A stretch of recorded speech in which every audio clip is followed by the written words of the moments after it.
Volvemos aquí a Charlas Bandeñas desde la Defensoría del Pueblo de la Ciudad de la Banda.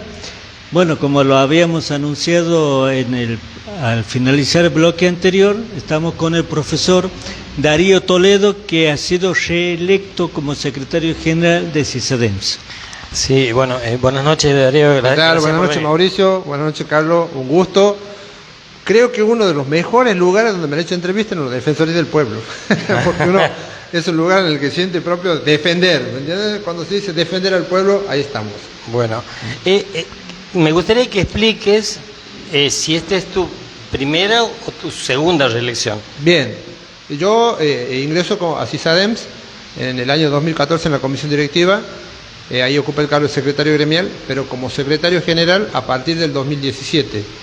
Un primer periodo de 3 años, luego fui reelegido por 3 años, pero por la pandemia la Dirección Nacional de Acciones Sindicales extendió los mandatos porque no se podían hacer las elecciones. Tengo un mandato ahí de 4 años, creo que voy a ser el único secretario general como de otros sindicatos que ha tenido que extender su mandato por cuestiones de pandemia.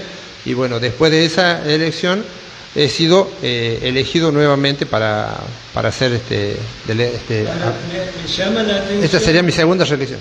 Me llama la atención cuando lo hablo para invitarlo al programa, le digo, ¿cuántas listas? No, dice, fue la única selección. Claro. Me llamaba la atención porque digo, entonces, los docentes, los que integran CISADEMS, los afiliados, deben estar conformes con la cuestión, digo, porque no hay una persona que haya salido a decir, bueno, yo también quiero llevar mi propuesta. Debe haber habido un consenso, digo. No, por supuesto.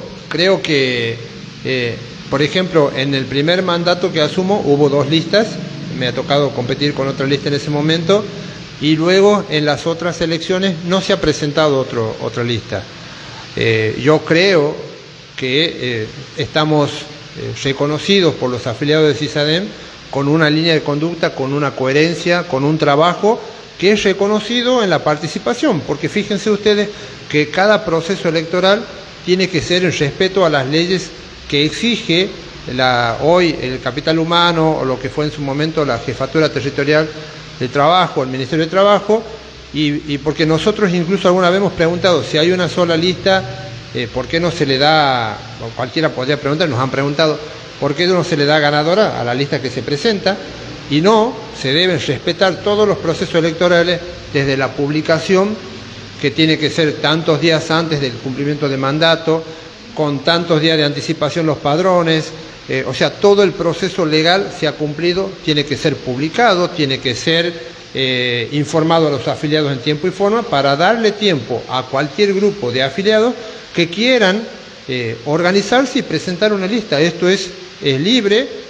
Y al no presentarse, nosotros también hacemos esa lectura, ¿verdad? De decir, bueno, el afiliado se siente representado, pueden tener algunas diferencias, porque uno es humano, puede equivocarse alguna vez, pero saben de cuál es la conducción, hacia dónde apuntamos, qué es lo que defendemos, con qué somos totalmente, no negociamos, digamos, que es la libertad sindical y la defensa irrestricta de la escuela pública, de los derechos de los docentes, con una presidencia político-partidaria que también todo el mundo reconoce en CISADEMS, más allá, te lo digo brevemente como anécdota, yo desde que estoy en CISADEMS, a mí me han atribuido un montón de colores partidarios, pero nosotros en CISADEMS, si nuestros archivos son claros, van a ver ustedes que siempre hemos mantenido una postura, gobierne quien gobierne, a gobierno provincial o a nivel nacional, una línea muy clara, ¿no?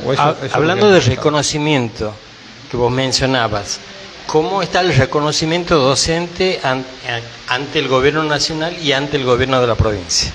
Bien, una muy interesante pregunta, porque hoy se habla mucho de la educación pública por el conflicto que hay en las universidades. De hecho, creo que se habla como si fuera la educación pública, la de la universidad, y para llegar a la universidad hay que pasar los demás niveles desde el nivel inicial. A nivel nacional, el gobierno directamente no quiere absolutamente ninguna negociación con las centrales educativas nacionales. De hecho, le ha prohibido al secretario de Educación, hoy degradado del Ministerio de Secretaría, cualquier negociación que implique con los gremios nacionales. De hecho, las paritarias han dejado de ser tales, no se negocia las condiciones laborales, infraestructura, se ha desfinanciado el salario mínimo, ha sido impuesto a través de una resolución en 420.000 pesos, cuando las organizaciones nacionales pedían más de 550.000, estamos hablando ya hace un par de meses atrás.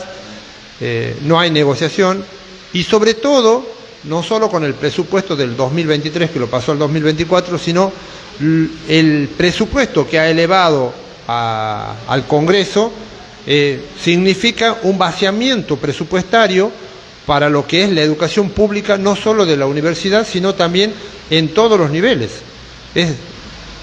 Digamos, y eso muestra a las claras cuál es la conceptualización de la educación que tiene este gobierno nacional, que claramente tiene fuertes críticas con la educación pública. Bueno, él dice que quiere, todo lo del Estado está mal, quiere hacer desaparecer al Estado, así que no nos puede extrañar que quiera hacer desaparecer a la educación pública, que es sostenida por el Estado y administrada por el Estado, porque la educación privada también es sostenida por el Estado, pero no está administrada por el Estado, ¿verdad?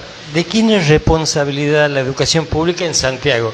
¿Del gobierno nacional y ahí o del pasamos, gobierno? Y ahí pasamos al gobierno provincial, que el gobierno provincial tiene una referente muy importante a nivel nacional en el Consejo Federal de la Educación, que es la ministra de Educación, Mariela Nassif Bandeña. Ella hoy es vicepresidenta del Consejo Federal de Educación. Digo, donde también hoy el gobierno nacional lo utiliza el Consejo Federal para tomar decisiones, ¿sí? Y bueno, por ejemplo, cuando se habla del programa de alfabetización, debe pasar por el Consejo Federal de Educación, no está siendo negociado ni tratado con la paritaria nacional, que es una de las críticas que se hacen, no solo a nivel nacional, sino lo hacemos también desde la provincia.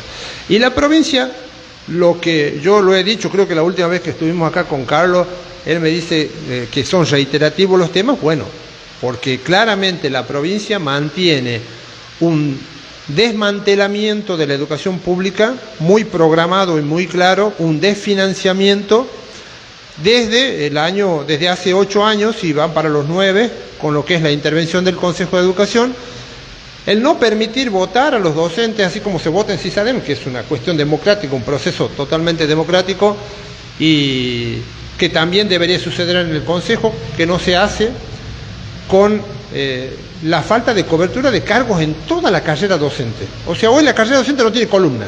Es como si a tu cuerpo le quitara la columna y se va a desparramar para todos lados. No tiene dirección, no tiene coherencia, no tiene forma.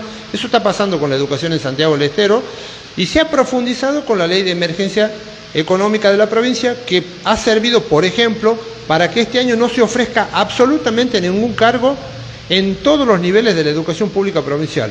Por ende, muchas escuelas han tenido suplencias prolongadas y al no haber el nombramiento de un suplente, los alumnos no han tenido clase y se lo ha visto con la toma de escuelas, con el reclamo de docentes al frente de padres al frente del Consejo de Educación, y allí se han conocido los problemas. La necesidad de los docentes está. La necesidad siempre está. ¿Por qué? Porque por una cuestión natural del sistema, aproximadamente se calcula un 40% de que se generan vacantes por mes. Y si vos esas vacantes no las cubre, tenés cargos que son frente al aula y otros no, ¿verdad? Bueno, los que están frente al aula y chicos son sin clase. No queda otra, digamos. O sea, hay alumnos sin clase. Por eso la crítica nuestra cuando la ministra de Educación o el mismo gobernador de la provincia expresan dos cosas. Una, que las tareas se desarrollan con normalidad, bajo ningún punto de vista. Y yo me puedo referir a situaciones de acá de la banda, lo dije, hay escuelas intervenidas, hay escuelas normalizadas, que en una situación normal de respeto al estatuto, una docente en un cargo directivo se jubila hoy, inmediatamente se cubre el cargo en base al listado de orden de mérito, al referéndum del otro listado. Pero no puede quedar un día. No, ¿qué hacen ahora? Ponen punteros políticos en las escuelas, porque son punteros políticos, no son de carrera docente, por la situación que fuera la escuela, ¿no? Ponen punteros políticos en desmedro de las personas que vienen de carrera, que hoy podrían jubilarse, podrían hacer mejor cosas por la escuela, porque son instituciones dentro de la misma institución, y hoy no sucede eso. Y después, lo dramático para todos los que estudian en la docencia, se han recibido este año, se han recibido el año pasado, no pudieron aspirar ni siquiera a una suplencia corta. Nada, o sea, todas esas personas que se recibieron y están sin trabajo, habiendo necesidad en educación y existiendo el presupuesto, no han trabajado. No se cubre la demanda laboral que hay. Por supuesto, demanda siempre hay en educación, siempre hay. Eso por un lado. Y por el otro, si vos a un docente le pagas igual, y quiero que me entienda bien la gente sin desmerecer el trabajo de cualquier persona, que es necesario el trabajo y por algo está ese trabajo, pero el trabajo docente es un trabajo calificado para el cual una persona estudia tantos años, depende de la titulación que tenga, puede ser de 4, 6, 8 años, y sigue estudiando, le pagan igual que a una persona no calificada. O sea, hoy el empleado público, el empleado de la administración pública, en todos sus rubros, cobra exactamente igual. Un docente que ingresa a la carrera docente y el que se está por jubilar, cobra igual que un empleado público municipal. Y en la misma escuela, una ordenanza, y con el respeto que le tengo a mis compañeros, ¿que es real? Sí, señor, es real. ¿Qué es necesario? Y las escuelas deben ser mantenidas por el Estado, deben tener infraestructura, no debería ser novedad, no debería ser una cosa del otro mundo. Esa es la responsabilidad del Estado. Ahora, yo quisiera que esos mismos medios de comunicación le pregunten a los docentes y les van a contestar lo siguiente: que en esa escuela no hay directivos, que en esa escuela faltan cargos de cubrir, que en esa escuela están mal pagados, que en esa escuela los hicieron limpiar la escuela los maestros porque no hay ordenanza para que el gobernador o los representantes del ministerio lleguen a una escuela buena, que les han pedido plata de su bolsillo para hacer un telón con letras plateadas o doradas para que el gobernador se sienta cómodo, que les han pedido que por favor no vayan a querer abrir la boca de decir algo contrario o que le entreguen una carta al gobernador que hable de la mala situación en la escuela. O sea, por un lado está eso también, o sea, la realidad está partida así, ¡tac! Una realidad paralela. Claro, es una realidad. A favor de la educación, y bueno, tiene sus cuestiones, el tema de universidad, participa CESADER por una cuestión Sí, de sí. solidaridad, de acompañamiento. Por la bandera de la educación pública, Totalmente, no hay distinción. Pero llama la atención que a través de saltamos a la universidad a reclamo universitario, Sí, sin sí. ceder el apoyo, y a los de abajo, ¿por qué no? Sí, hay una doble moral. De hecho, fíjense, bueno, yo si bien estuve en la parte organizativa de las agrupaciones que nos sumábamos a ese apoyo ese día, también el diario hace otra cosa. Si ustedes van a ver la foto del diario, quienes salen en la portada es el rectorado del establecimiento con la intendente de Santiago del Estero al frente de la casa municipal reclamando por la educación pública y por salarios mejor, cuando el mismo municipio paga salarios terribles y que no hay modificación alguna, digo, en lo salarial. Y al mismo tiempo en la marcha se silenció a muchísimas agrupaciones y sectores que no participaron de ese acto, sino fueron a hacer un acto en la plaza, porque nunca el rectorado, las autoridades de la universidad y los mismos sindicatos de la universidad, tanto los docentes como los no docentes, también hay una doble moral en el mensaje, ¿sí? Por un lado se desfinancia la educación pública provincial y nadie se refiere a eso, se desfinancia, se la vacía, le cortan los miembros más elementales, y por el otro lado se habla de una educación pública que es fundamental para llegar a la universidad, que es pública, que toda la otra parte de la educación pública esté bien, que haya inversión, que haya un seguimiento, que haya una programación, una sistematización, una organización, un respeto institucional en todo. Yo la última vez que estuve en un discurso en la calle decía esto, por ejemplo, a nivel provincial, el gobernador, con quien algunas cosas creo que puedo estar de acuerdo y otras no, digamos en su política, que no viene al caso, pero él habla de la institucionalidad, que él firmó el pacto de las instituciones, y en educación, fundamentalmente, respetar lo que dice el estatuto docente, lo que dicen las leyes educativas, que hay un montón de cosas para discutir. Por eso yo digo, o el gobernador está mal informado, o bueno, él también estaría en una doble moral, ¿verdad? Decir que la educación es un ascenso social, sirve para el ascenso social, cuando yo en la educación, al que trabaja en la educación, lo postergo socialmente con salarios miserables. Y yo siempre hablo de este ejemplo, creo que lo dije la última vez. Algún día un alumno le va a decir a la maestra, ¿para qué quiere que estudie, señorita, si usted estudió y trabaja y es más pobre que mi papá, que no estudió? O es tan pobre como mi papá que no estudió. ¿Quién lo va a motivar al alumno? Si el alumno no se siente representado en el docente como un elemento de crecimiento, como un elemento de ascenso social, y se quiere ver, digamos, identificado con esa persona, y muchos hemos sido chicos y hemos admirado a los maestros porque lo veíamos mejor, y entonces decíamos, ¿por qué no puedo ser docente yo? ¿Por qué no puedo estudiar? Mirá qué bien que va el que le estudia. Y acá en esta provincia al que estudia le va mal. Escucha y dice, bueno, este gobierno nacional lo que quiere es privatizar y que todo pague, quiere estudiar, que pague, quiere que pague. Sí, no cree, digamos, en la justicia social, que lo dice bien claramente. ¿Crees que las políticas, y hablaban del presupuesto 2025, vos crees que el gobierno nacional apunta a que la educación desde el inicio hasta llegar a la universidad sea paga? De hecho, lo va a hacer directamente el Congreso Político Educativo de la Confederación de Educadores Argentina en el 2023, de lo peligroso que es la educación híbrida, que para muchos, y en el discurso muchos lo hicieron propio, como pasó en la pandemia, que hay que incorporar la educación a distancia, que es muy bueno.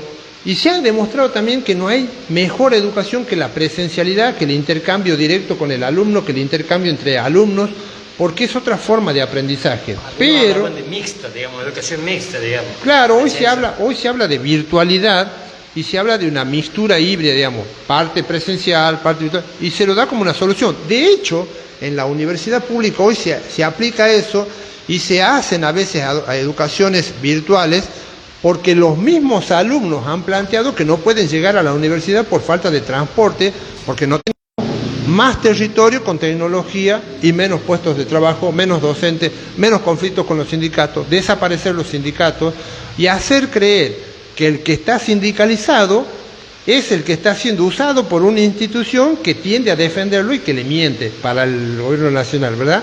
Que no hay que hacer eso, que no hay que sindicalizarse, porque los que están mal son los sindicatos. Entonces, de esa manera debilita al trabajador, le produce reformas laborales, el trabajador queda solo, queda desvalido, no promueve la asociación de personas, entonces entran esos conceptos a veces por una mirada positiva y no se ve el conjunto del producto, lo que va a producir eso en la sociedad. Es muy peligroso. Fíjate vos que también él habla y muchos presidentes hablaron mal, no solo él, de la educación pública. Ahora, ¿qué hacen las personas que hablan mal de la educación? ¿Cómo han proyectado la educación? ¿Cuánto han invertido? ¿Cuántos han cumplido con la ley de financiamiento educativo a nivel nacional que dice que el PBI lo del PBI tiene que llegar a un 6%? No ha llegado ninguno. Creo que un solo año ha llegado. Cuando se implementó la hora extendida se pensaba que era para una progresión de una jornada extendida, para que el docente tenga un cargo, el alumno esté más tiempo en la escuela, esté más protegido. Pero desde que se implementó eso, o desde la ley de educación, nunca se ha invertido con realidad para mejorar la infraestructura, para programar seriamente cómo iba a ser el mejoramiento. Sabría que el Estado, ¿cómo invierte? El gobernador de la provincia dice que él invierte un 40% del presupuesto en educación. Bueno, una cosa es que digan los papeles, pero nosotros vemos que hay una subejecución del presupuesto de educación cuando hay miles de cargos y miles de horas cátedras que no se cubren, y de años. Y eso se lleva a otro gasto, pasa a ser los aportes de renta general. Y sin embargo, que forma parte de nuestra realidad social, Sí. ¿no? ¿Qué mirada tienes sobre ese tema? Primero, para entender la importancia de un comedor en una escuela, las escuelas siempre han tenido comedores escolares, salvo los colegios nacionales en su momento no tenían. Desde hace años se los ha ido desfinanciando y desvertebrando, se los ha ido desarmando. Se les ha quitado personal, se les ha quitado espacio, se les ha quitado presupuesto. Hoy ese complemento, que es de 49 pesos por alumno y por día, no te sirve para nada. O sea, directamente para nada. Eso por un lado. Y si a eso le agregamos que Santiago del Estero tiene A nivel nacional hablamos de un 54% de pobres, pero en Santiago es mayor. Por lo tanto, la necesidad de alimentación de los menores es mayor. Si ya pasa en la ciudad, en los departamentos de la provincia, no me gusta hablar del interior a mí, porque nadie está fuera de la provincia, digamos, es peor. Y los alumnos necesitan la comida, porque también no va a faltar que me decir, los alumnos deben ir a estudiar, no deben ir a comer. La escuela educa, transmite conocimiento, pero también normas de convivencia. Y en la comida está el respeto por el lugar del otro, el respeto por la comida del otro. Y lamentablemente ya nadie habla de comedor escolar. Ahora hablan del desayuno saludable. Cuando era chico, ya tenía casi 50 años, cuando hacía la escuela primaria, recuerdo de que el tema de la pobreza siempre existió. Pobre siempre hubo, diría por ahí, pero... Claro, y ahora se nota mucho más. Exacto. Yo me acuerdo que en la escuela en la que iba, en la primaria, ajá, y ahí se servían el almuerzo. Y digo que pobre hubo siempre porque cuando había inscripciones que arrancaban en noviembre o en diciembre y se completaban en febrero, los turnos, había sobrepoblación en los turnos intermedios. Por el alimento. Iba por el alimento. No es que quiera estigmatizar. No es peyorativo tampoco. Tampoco no es peyorativo. Así como uno necesita la educación, también necesita ese plato de comida. Y lo encontraban, en ese momento, década del 80, no había tantos comedores merenderos, no era normal. Estaba la escuela primaria que suplía precisamente esa necesidad. Bueno, Mauricio, hay cuestiones que se han profundizado, especialmente con la aplicación de políticas neoliberales de los 90, y, por ejemplo, también con la transferencia de las escuelas que eran nacionales a las provincias, que se las transfirió sin presupuesto. Eso tampoco hay que olvidarse, ¿no? Y todas estas situaciones, esta falta de apoyo a la escuela pública, va a contrapelo de todos los discursos políticos, tanto provinciales como nacionales, donde hablan de que lo más importante de la sociedad es la educación pública, la salud, la justicia, pero siempre ponen la educación. Ahora, ¿realmente cuántos hacen por la educación lo que deberían hacer? No quiero dar nombre porque no encuentro algunos que hayan trabajado realmente denodadamente con una planificación seria por la educación. Sí hubo una mejora a partir de la última ley de educación, con un espacio de negociación colectiva, como lo dice la ley de financiamiento, que también se quiere eliminar, donde hay puede ser buena o mala, pero había un espacio de negociación con representantes sindicalizados para tratar el ingreso, la carrera docente, el perfeccionamiento, la cuestión salarial, las cuestiones de infraestructura. Hoy eso, el gobierno se niega totalmente a abrir la negociación y vamos a sufrir las consecuencias. Vamos a sufrir las consecuencias, las vamos a sufrir como sociedad. La estamos sufriendo acá en la provincia con las medidas políticas que ha tomado el gobierno de la provincia en la educación. Se nota, y no, lo digo con mucho dolor, el daño que se ha hecho a la educación pública en el Estado provincial va a llevar más de 3 décadas resolverlo si hoy se resolvieran las cosas y se cubrieran los cargos, se normalizara el consejo, se nombrara supervisores. Hoy yo hablaba con un supervisor que conoció la zona de Copo, allá bien en el norte santiagueño. Me decía, yo iba en sulky, iba en una zorra, me llevaban en una moto, pero visitaban las escuelas. Hoy, de 45 supervisores a nivel primario, queda uno. O sea, ¿cómo va a ser para acompañar, para controlar, para disciplinar, para mantener la organización, para dar consejos, para hacer correcciones? ¿Cómo va a ser? Imposible. Y después le piden a las escuelas que anden bien. O sea, si vos no tienes un sistema que funciona, porque para eso está el estatuto que tiene casi muy bien todas las cuestiones, si vos no respetas la carrera docente, vos no puedes tener buen resultado en la educación. No lo vas a tener, lo podés disfrazar, lo podés dibujar los números como quieras, pero no lo vas a tener. Y después aparece la crítica que los alumnos llegan con deficiencia al secundario, con deficiencia a la universidad, pero salen a defender la escuela. Piden que tiene que ver con el tema de las correcciones, el tema de enderezar y que funcione bien la educación, tiene que ver con... Que debe ser. Dice, a nosotros como docentes nos dice que no podemos poner uno. ¿Es así? O sea... le sugieren que ponga, bueno, el chico no alcanza el objetivo. ¿Qué le ponemos? Bueno, no le puedes poner uno. ¿Y cuánto le pongo? 4. Pero dice, le estoy regalando una nota. Bueno, lo estás aplazando igual, ¿no? Bueno, cuando llega al 4, el chico no sabe, no le alcanza el conocimiento que para el 4 nos dice. Pero nos piden, nos sugieren, sí. Incluso Kicillof en Buenos Aires mandó un proyecto para que nadie repita. Claro, se aprueben las materias sin la repitencia, digamos. La materia se debe, pero sin la repitencia. Es una idea, pero digamos, esa idea no resuelve el problema. La escuela, cuántos días reales de educación tuvo, cuántos docentes estuvieron al frente del aula realmente, cuántos alumnos no han tenido profesores o maestros por distintas razones. O sea, se disfrazan en otros números, se ve una parte y la otra que no conviene, no se habla. Esa es la tarea que realizan los supervisores, digamos, la primera tarea. Claro, la primera tarea que sería el supervisor, llegar y ver que se esté cumpliendo con la política educativa nacional y provincial, ¿verdad?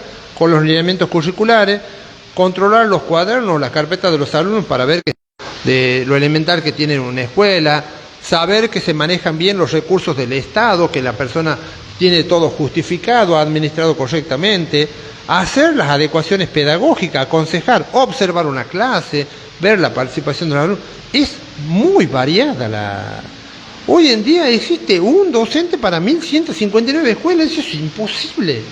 Y en el nivel inicial existen 2 para 915 jardines. Explíquenme cómo hacen para hacer un acompañamiento. No les digo nada de control, disciplinamiento, asesoramiento, visitar la escuela, hacer reuniones con los docentes, hacer una bajada de llama. No traigan otro invitado. Hablemos solo de ese nivel, porque es... A vos te cuesta hablar, ¿no? No, a mí, miren, yo les agradezco, me apasiona, lo he descubierto en esta actividad que se puede hacer mucho, que se puede trabajar mucho dignamente, que se puede hacer para la sociedad mucho, y que a veces hay puertas que se cierran o canales que se cierran, y nosotros como CISADEM queremos construir una mejor sociedad. No le queremos poner palo en la rueda a nadie, al contrario. Pero bueno, quien no lo entienda lo lamento, pero están perdiendo una gran oportunidad. Bueno, muchísimas gracias. No, gracias a ustedes, yo les agradezco enormemente, como siempre, predispuesto. Aprovecho esta oportunidad que tienen para saludar a todas las madres, que dentro de poco va a ser el Día de la Madre, abrazarlas con el corazón y que a quienes no la tenemos la mamá, la recordemos, y la mejor forma, decía mi madre, es que nadie te señale en la calle diciendo que hiciste malas cosas, o sea, dignificar a quienes nos han educado siendo las mejores personas. El profesor Darío Toledo, siempre apasionado en sus conceptos a la hora de hablar de educación, hablar de la defensa del docente, y nos unimos por supuesto al saludo, porque ahora el domingo 20, tercer domingo de octubre, es el Día de la Madre. Mauricio. Seguramente vamos a analizar este y otro tema más en las próximas emisiones de Charlas Bandeñas. Vamos a agradecer a toda la gente que nos está acompañando de parte comercial, a Autoservicios Sagui de Avenida San Martín y Dorrego, también al Super España de Calle España, Casa Fus.